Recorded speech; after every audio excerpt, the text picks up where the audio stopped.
To begin then with the historical context, a report commissioned by the Minister for Education and Skills found that there is a significant mismatch between the inherited structure of our education system and contemporary needs, particularly in the area of pluralism. Our education system owes a lot to its history, but should not be a prisoner of its history. And I want to start, as I say, with historical context, and I will finish on that point as well, to show how the system's origins and its early history embedded certain values and policies which continue to challenge us today. I'm not going to go through this entire timeline, but just on the first line, a formal education system is traceable to 1831. The national school system was established in pre-independence Ireland and was planned as a unifying force, but also as an anglicising one by the English government. That system was captured really by the denominational church interests and became a creature of the churches who owned and managed the schools. They hired and fired the teachers, and they dominated matters of ethos across the curriculum. And so, for example, at the start of the 20th century, the Roman Catholic hierarchy referred to the system as being almost as denominational as we could desire.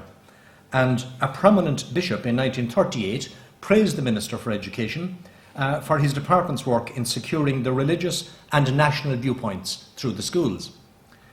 So did the newly independent Irish state from 1922 then challenge the church dominance of schooling and of school ethos? Well, far from it really, in relation to religious dominance, but Irish nationalism and Gaelicising through the schools replaced the original Anglicising intention, so that a prominent civil servant in 1923 spoke of the government's commitment to strengthening of the national fibre by giving Irish language, history, music and traditions their place in the life of Irish schools. The dominant core value then was to build national identity through the schools. By the early years of the Irish state, there was a limited system of second-level schools, generally controlled by religious orders, and very much focused on academic subjects, while an even smaller parallel system of agricultural and technical instruction also existed. While there was compulsory school attendance from the year 1926 for 6 to 14-year-olds, this related mainly to primary education. To move rapidly along then across 2 decades in a whistle-stop tour, educational development and expansion was a feature in many jurisdictions after the Second World War, including in Britain and in Northern Ireland. The Republic of Ireland, however, was not part of this expansion, nor was there a state policy or vision for education to speak of in that period. One education minister famously described his position in 1956 as a kind of a dungaree man, taking the knocks out of the pipes and linking up everything in the system. On call, but not a visionary, not a planner. But this changed, and then changed quite rapidly, as Ireland emerged from looking into an economic abyss in the 1950s. Economic planning took off from the mid-1950s, and with it the idea that education should be at the centre of economic development. It has been remarked that a greater priority for education and its location within a national development strategy had to await a new generation of political leaders who replaced those dating from the independence struggle and the Civil War. And among such leaders were Education Minister Patrick Hillery and Donegal O'Malley. In the new dispensation, core policy saw education largely as a contributor to economic progress. An OECD survey team was appointed in 1962 and its report in 1966, Investment in Education, and the title is important, has been described as one of the foundation documents of modern Irish education. That report found a pattern of low participation rates and high dropout rates, huge social class and geographic disparities in participation, limited curricula, and a large number of very small schools. Government set about reforms, closing and amalgamating small primary schools, beginning more coherent education planning by the state for the first time, and historically announcing a scheme of free post-primary education coupled with a school transport system in 1966, almost 20 years after our nearest neighbours. At third level, the Commission on Higher Education report of 1967 criticised a lack of planning at third level, reformed university structures, paved the way for more vocationally biased third-level colleges in Dublin and Limerick, and was followed in 1969 by the opening of the first of some 18 regional technical colleges, now called Institutes of Technology. The 1970s saw a more child-centred curriculum for primary schools, the introduction of a graduate qualification for teachers, and an enormous expansion of numbers, particularly in post-primary and third levels. In the 1980s, Ireland looked into the economic abyss for a second time, but there was political recognition of the economic as well as social benefit of quality education, and the system muddled through, I think is fair to say. To move then to the second part of my presentation, to look at some shared core values and policies, and to bring the picture nearer to the present date. We note that the rapid expansion of the system, which commenced in the 1960s, was primarily driven by an economic vision. A white paper in 1980, the first white paper on education, was pragmatically unspecific about core values. Education, it said, and where will you get a more general statement, should conserve traditional values and prepare for the future. We must adapt as circumstances demand to a developing situation. What does that tell us? In a book reviewing Irish educational policy, commissioned by the Institute of Public Administration and published in 1989, 3 propositions relating to Irish educational thought were proposed. First, that it is conceptually and analytically weak. Second, that it is paradigmatically insulated. And thirdly, that it's ideologically domesticated. It was a pretty devastating critique 70 years after Irish independence. By the 1990s, however, the state was at least attempting to set out core values of a system which it funded. In 1992, a green paper called Education for a Changing World was strongly criticised for its industrial bias and for foregrounding education for work over education for life. While the green paper's introduction referred vaguely to perennial values, which are part of our national and European heritage, it repeatedly emphasised the enterprise culture in which students would need to solve problems and to work. In 1995, a succeeding Minister for Education specifically sought to balance the interests in and the purposes of education in setting out the state's duty as respecting the interests of partners who in turn were obliged to respect the fundamental principles of a democratic society. Educational principles and rights, the 1995 White Paper said, were derived from the fundamental themes of education to serve, and the order of what they were to serve was important following the 1992 Green Paper, first individual, then social and economic well-being, and to enhance the quality of life.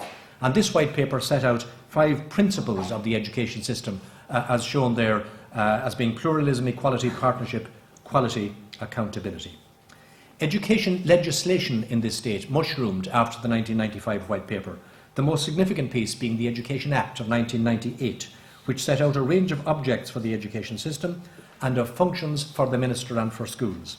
This committed the state, having regard to available resources, to make available to citizens a level and quality of education appropriate to meeting their needs and abilities, to promote equality of access and participation, and a range of other matters, including contributing to the realisation of unstated national objectives and educational policies. In preparing this paper, I had a look at the website of the Department of Education and Skills, but I did not discover there any core mission statement or a core set of values or principles. However, in the department's statement of strategy 2011 to 2014, it does express a mission for the department in general terms as enabling learners to reach their full potential and contribute to Ireland's development in those 3 areas as shown. Usefully, the most recent edition of the journal Studies has had a particular focus on education, with the Minister setting out his overview and proposals for future development. And in this regard, the Minister emphasised reform of the system so as to help create a new society, different to the Celtic Tiger model, but making clear the economic role of education in emerging from the current crisis. Growing economies, the Minister said, were looking to their education systems to give them competitive advantage, especially in high-tech, pharmaceutical and other growth areas. Not entirely an instrumental one, and he spoke of the system as building capacity, including that of students to learn. He stressed in particular the issues of quality, inclusivity and structural change. His emphasis on quality reflected a move from a quantitative focus. While there will be broad support for his ambition to foster a reflective, evaluative culture among school communities, his call for the rollout of a prescriptive system of school self-evaluation has been met with greater questioning.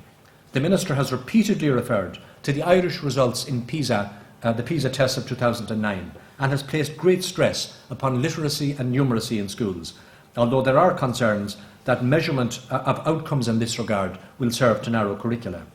On inclusivity and diversity, the Minister lauded schemes to tackle education disadvantage, but it's clear that we have a long way to go in a society where the risk of poverty for those living in households with children is significantly higher than those in households without children.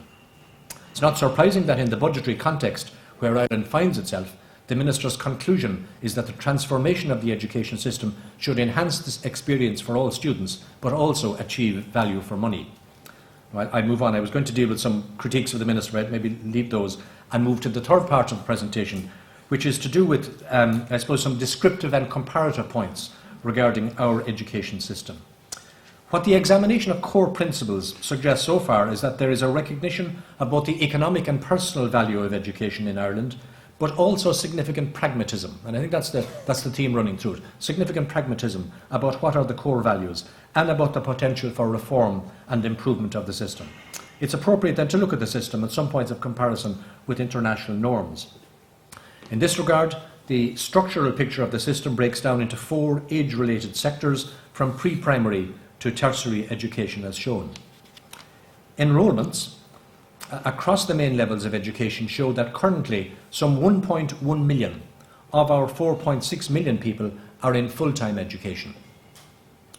The primary school curriculum is set out across 7 broad subject areas and is expressed in terms of developing a child's potential, while the post-primary junior cycle ends with the first formal state examination at age 15 across 9 to 11 subject areas, and the senior cycle involves only a slight reduction in the number of subjects and leads, as many of you will know, to our most high-stakes examination, the Leaving Certificate. Within the past week, the OECD has published Education at a Glance 2012, which allows us to make some broad comparisons. In the case of Ireland, there has been in the 2000s a substantial increase in educational expenditure as a percentage of GDP. The Irish spend is now slightly above the OECD average of 6.2% of GDP. Some of this is attributable to a fall in Irish GDP post-2008, but there are some significant above average outcomes of the Irish education system which are striking. And to give 2 examples, the fact that nearly 90% of students complete second level and take that Leaving Certificate examination, and that almost half of all 25 to 34-year-olds in Ireland complete third level, in both cases about 10% above the OECD average. Another factor is the demographic picture, where the Irish birth rate is the highest in Europe. For example, official predictions indicate that enrolments in primary schools will rise to 540,500 in 2 years' time, compared to about 520,000 currently, while in the same 2 years enrolment at post-primary is set to rise by almost 8,000, or up nearly 2.5% over 2 years. And that growth poses a significant capacity challenge, particularly in tight economic circumstances. To move then to the penultimate section of this paper, and having set out the background and context in some detail, I think, the question remains as to what core values and related policies are revealed and what are the key challenges facing the education system now. And I want to make, I think, probably 8 or 9 points in relation to that, the first 5 of which are covered in this slide, and I'll make them briefly. The first point to make is that education is highly valued, and I think that's the fundamental core value in terms of education in Ireland. We like to think of ourselves as a people who place high store on education, and there is some empirical evidence to bear this out. The enormous growth in numbers and improved completion rates reflect the high value placed in education by Irish citizens, as does the readiness of Irish people to support schools and education initiatives at local level. Secondly, as was seen, the core education values have been closely related to the theme of the day, as it were. Currently, there's a primary focus on quality, illustrating a pragmatism in education policy. Consensus ideologies, education is good and we want more of it, rather than critical ideologies or analysis have predominated in education debate. Thirdly, and I suppose beyond this, we have noted the tension between education viewed as an economic investment or an instrument of economic policy, alongside the role of education in terms of personal development and social progress. Historically, education was seen by the church interests, who effectively controlled it as a means of passing on the faith, and all that went with that in terms of attitudes and values. Governments in independent Ireland augmented this with a determination that education play a major role in building national and cultural identity, faith, fatherland. The huge education growth from the 1960s was economically driven, and in today's globalised world, there is, as we saw from the Minister's comments, renewed emphasis in searching for competitive advantage through the development of education and research. Now, whether such advantage is realisable through education in the globalised economy today is a challenging question, but probably not one for today, but it is a serious question as to whether education is a viable means of securing competitive advantage for the West as opposed to developing countries and the new economies as they're called. Fourthly, when we present education and its importance as a core value in itself, as it were, in Ireland, Ireland's failure to develop early childhood education for under fours particularly in a nationally coordinated manner is at odds with international developments. Our Department of Education is perhaps significantly called the Department of Education and Skills, previously the Department of Education and Science, while responsibility for early childhood care and education resides in the Department of Health and Children. Delivery of pre-primary education for under fours is largely through private, voluntary and community initiatives. The separation out of the pre-primary sector from the Department of Education may be seen as evidence of a more instrumental vision of formal education, although it has to be acknowledged that at the upper end of the early childhood spectrum, 4 to 6 year olds, most of these children are actually enrolled in our primary schools. Fifthly, you will have noted a great deal of emphasis on inclusivity when education principles and values are officially set out. It is difficult on the face of it to see how a school system organised predominantly on denominational lines can be truly inclusive for people of all faiths and none. Many of us, including myself, who were educated in rural Ireland, through the system, recognise the value of all children in a town or village attending the same school in terms of social cohesion and solidarity. And one has to acknowledge the efforts of denominational schools to accommodate all children in a more pluralist and more secular Ireland. Negative church reactions to modest reforms proposed by the Forum on Patronage and Pluralism, however, are disappointing, and the Minister faces a challenge in securing greater diversity and in copper-fastening inclusivity in a system where the majority of schools remain and will remain denominationally owned and managed. Equality, too, is an often stated core value. Class divisions in Irish society are not often acknowledged, but they run deep. They are reflected in the education system, where it is difficult to reconcile stated values about equality with, for example, the state's funding of private schools at post-primary level. It was shocking also in the context of stated core value about equality that in the education budget for this year, schools in areas of acute social disadvantage faced disproportionate and severe cuts. That such cuts were in large measure redressed was a tribute to those who campaigned for equality principles. School achievement continues to be linked to the socio-economic status of students.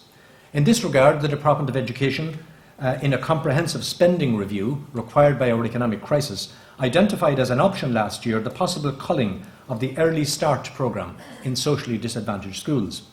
This option remains on the Department's menu, but I just have to say this morning that any attempt to revisit the cutting of designated schools in our poorest communities, and in particular cutting early education in those schools, will be strongly resisted by the teachers in those schools, by my own union, and it would be at odds with the idea that equality is a core value.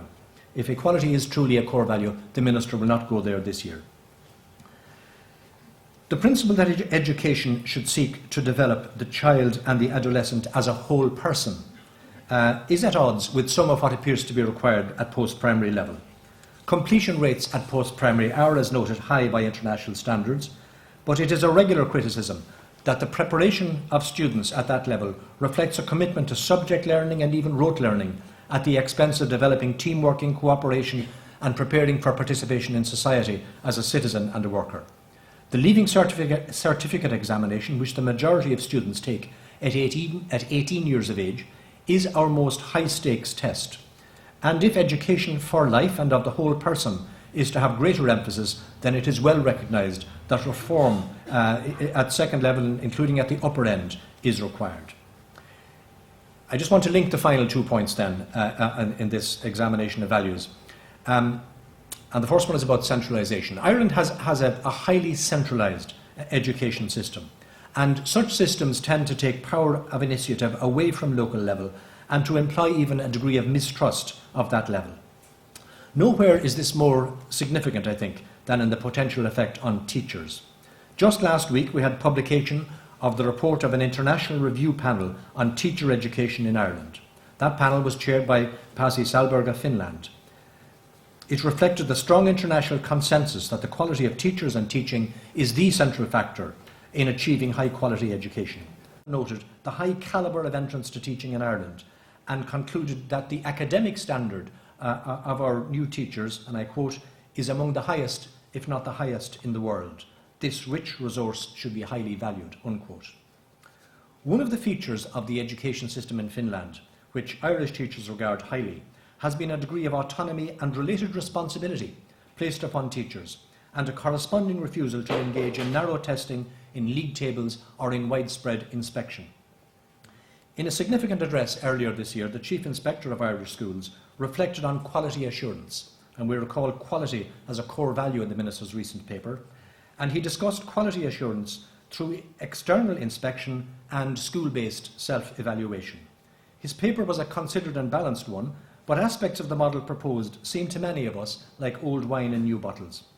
Even the school-based self-evaluation model appears to be very much handed down to schools, and there is a repeated concern expressed by experienced teachers that their time is increasingly being spent on repetitive, mechanistic, and less than useful formal recording than on education-focused work. We expend significant resources on an inspection model, and that model in itself needs re-examination. Of course, everybody involved in education is committed to principles such as quality and accountability in its best sense, and any alternative means of underpinning such values will be challenging for all of us. The taking on of greater responsibility by the profession will cause trade union leaders, school leaders and teachers generally to change some of our approaches and our familiar ways of working. But a better model of quality assurance can be found and is necessary, alongside more mundane issues about valuing teachers in terms of their conditions of employment, if we are to retain and maintain that huge resource and the daily commitment of thousands of very able and motivated teachers. So just by way of conclusion then, colleagues, many of us who admire the Nordic model appreciate in particular the social contract in the Nordic countries, which countries remain both socially cohesive and economically strong. As here in Ireland, an essentially private sector crisis causes enormous collateral damage to our public services, many of us are struck by how far removed Ireland is in terms of government revenue as a percentage of GDP when compared to our Nordic neighbours. The graph from the recently produced by the Nevin Economic Research Institute illustrates clearly that the Irish model is different. We're on some 35% of GDP, by contrast with a Nordic 50% plus. And that social democratic values related to taxation and related to social services have much ground to make up here. As you referred to, Chair, in the spirit level, Wilkinson and Pickett illustrated the link between equality and better educational attainment. Their graph showed Ireland higher on income equality than our Nordic neighbours, while in a comparatively middling position in terms of PISA scores, and that's the 2006 PISA scores, which I'm afraid we're a little bit less were the 2009 ones there. All of this leads me just to one final brief point. It's not an original point, but I think it's apposite. As some of you will know, almost exactly 1,000 years ago, and about a kilometre that direction from where we are here, an Irish king saw off a Danish or Viking or Northman army at the Battle of Clontarf, and putting it oversimplistically, and this is oversimplistic, drove out the Nordic invader. Having regard to the social economy and the type of social contract, including the education system, to which many of us in Ireland aspire, we wonder, would we have been better off had Brian Boru stayed in County Clare in 1014? Thank you very much.